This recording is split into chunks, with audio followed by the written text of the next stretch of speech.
അനാവശ്യ ചിലവുകൾ കുറയ്ക്കാൻ ചില ട്രിപ്പുകൾ റദ്ദാക്കാനൊരുങ്ങി KSRTC. നമസ്കാരം, കൊട്ടാരക്കര മീഡിയയിലേക്ക് സ്വാഗതം. പുതിയ നയത്തിന്റെ ഭാഗമായി കിലോമീറ്ററിന് 60 രൂപയെങ്കിലും വരുമാനം നേടാനാകാത്ത ഷെഡ്യൂളുകളും ട്രിപ്പുകളും റദ്ദാക്കാൻ തയ്യാറെടുത്ത് KSRTC. വരുമാനം വർദ്ധിപ്പിക്കുക, അനാവശ്യ ചിലവുകൾ കുറയ്ക്കുക എന്നിവയാണ് ഇതിലൂടെ ലക്ഷ്യമിടുന്നത്. ഇതിന്റെ ഭാഗമായി ട്രിപ്പുകളുടെയും ഷെഡ്യൂളുകളുടെയും വരുമാനം പ്രത്യേകമായി രേഖപ്പെടുത്താനും യൂണിറ്റ് മേധാവികളോട് നിർദ്ദേശിച്ചിട്ടുണ്ട്.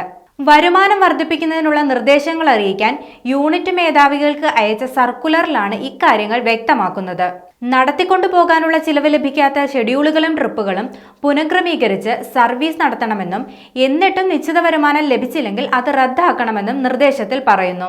കിലോമീറ്ററിന് 70 രൂപയിൽ കൂടുതൽ വരുമാനം നേടുന്ന അഡീഷണൽ സർവീസുകളോ ട്രിപ്പുകളോ നടത്തുന്നതിന് യൂണിറ്റ് മേധാവികൾക്ക് അനുമതിയുണ്ടാകും. തീരെ വരുമാനം കുറഞ്ഞ ട്രിപ്പുകൾ നടത്തിയാൽ അതിന് ഉത്തരവാദിയായവർ കാരണം ബോധിപ്പിക്കേണ്ടി വരും.